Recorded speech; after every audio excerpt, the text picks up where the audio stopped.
Você sabia? Nosso adversário na segunda fase da Libertadores da América, o O'Higgins do Chile, só estreou na temporada 2026 no dia de ontem, meus amigos. E venceram a equipe do Deportes Concepción por 2-1. Chama a atenção, e aí você vai interpretar da maneira que achar mais pertinente, como o calendário do futebol brasileiro é espremido, né? Mesmo que não tivesse o Brasileirão começando agora em janeiro, no final de janeiro, foi algo atípico para o padrão por conta da Copa do Mundo, das novas implementações no calendário e tudo mais, já teríamos pelo menos uns 4, 5 jogos de Campeonato Baiano, pode ter certeza. E agora no total temos 7 jogos disputados, enquanto o nosso adversário daqui a alguns dias, daqui a cerca de 16 dias, 15 dias, entra em campo pela primeira vez. E aí como é... Por que eu tô falando que você pode interpretar como quiser?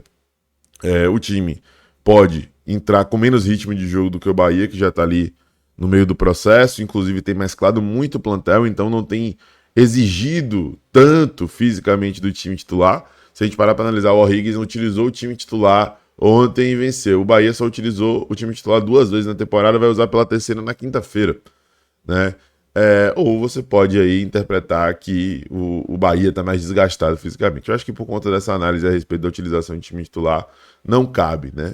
E eu acho que independente de qualquer coisa, de ritmo de jogo, de desgaste físico e o cacete, o Bahia tem time suficiente, tecnicamente, taticamente, estruturalmente, para poder vencer, superar a equipe do O'Higgins. Mas tá aí a nível de curiosidade, 2-1 pro O'Higgins. Na última temporada ficaram na terceira colocação, agora estão chegando aí, buscando seu lugar ao sol em 2026, com algumas mudanças importantes, inclusive, no comando técnico. Vamos ver aí como é que o time vai se desenvolver nos próximos jogos, antes de enfrentar o Bahia no jogo das segunda fase da Libertadores da América. Já ia profetizar que joga uma fase mais avançada, mas aí me corrigi a tempo. Meus amigos, outro destaque do nosso plantão tricolor de hoje é a respeito de Júnior Santos, tá? Júnior Santos, ele estava bem esperançoso que iria, né, nessa última semana chegar a um acordo com o Bahia, inclusive soube que as fontes que estavam soltando a notícia aí de que o acordo estava encaminhado tinha como fonte o atleta e o seu staff, né?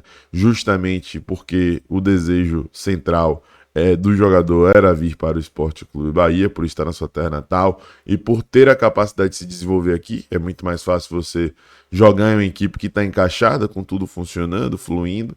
É mais fácil de você se encontrar em um cenário, em um contexto como esse. Mas o desejo dele não é o mesmo desejo do Atlético, de ceder tanto na hora de viabilizar um contrato de empréstimo.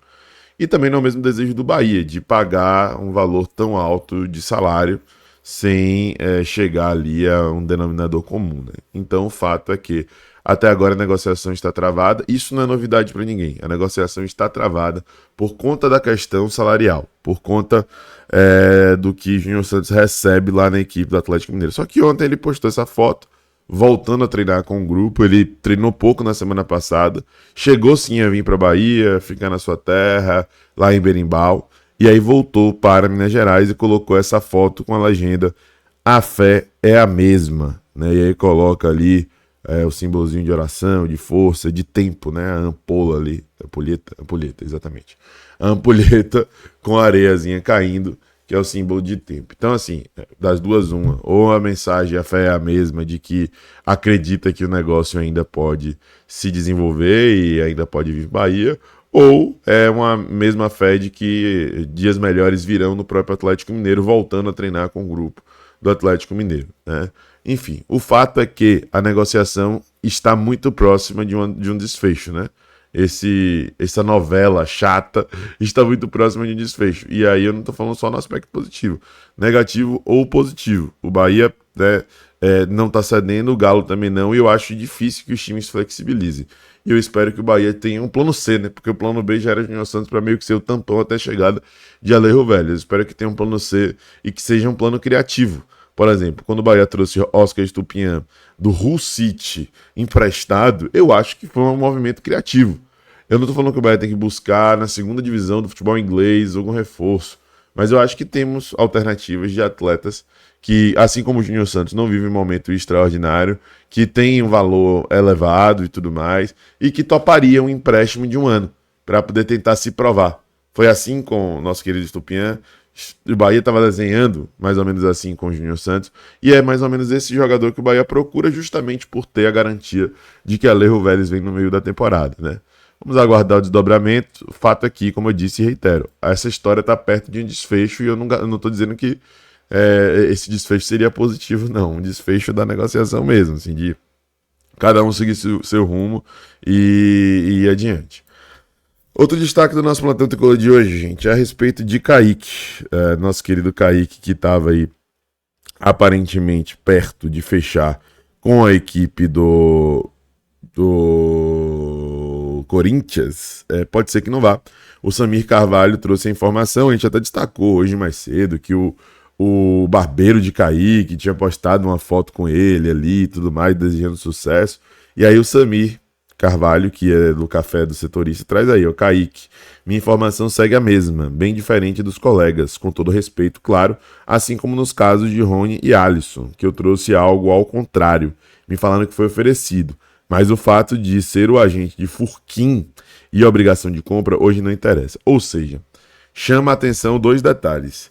Eu estava conjecturando que o Bahia estava pretendendo emprestar Kaique para o Corinthians justamente para ele poder sofrer uma pressão maior e quem sabe se encontrar por aqui. Mas o fato de ser uma obrigação de compra, o que o Bahia quer colocar nesse negócio, mostra que não é bem assim, que o Bahia realmente, entre aspas, quer se livrar de Kaique e empurrar aí para o Corinthians essa responsabilidade. E uma outra coisa nova nesse caso aí, que precisa ser destacada, é que o empresário é o mesmo de Cauê Furquim. E o empresário de Cauê Furquim certamente criou uma certa rusga com o Corinthians por conta da negociação com o Bahia. Porque foi um tipo de movimento estratégico do Bahia, inteligente, assim, até um movimento esperto do Bahia, né? De buscar um jogador que tinha um valor de multa rescisória extremamente acessível para o mercado nacional, sobretudo para o que ele demonstra ter de potencial e viabilizar o acordo. O empresário estava envolvido nesse processo, estava ciente do interesse do Bahia, estava, né, de certa maneira, envolvido em tudo que estava rolando. Então esse empresário certamente já é visto de outras formas lá em Parque São Jorge.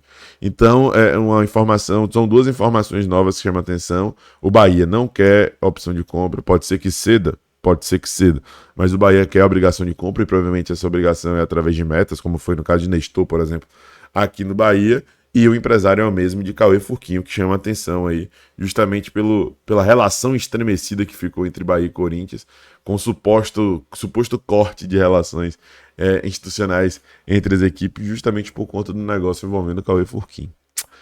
Pois é, meus amigos, é isso, tá? Esse foi o nosso plantão tricolor de hoje. Se gostou, já sabe, deixa seu like, se inscreve, ativa o sininho, compartilha e traz nos comentários seu ponto de vista, a sua opinião, eu quero saber. Um abraço, tamo junto, até a próxima. Eu sou Mais Bahia, eu sou Mais Nordeste. E você?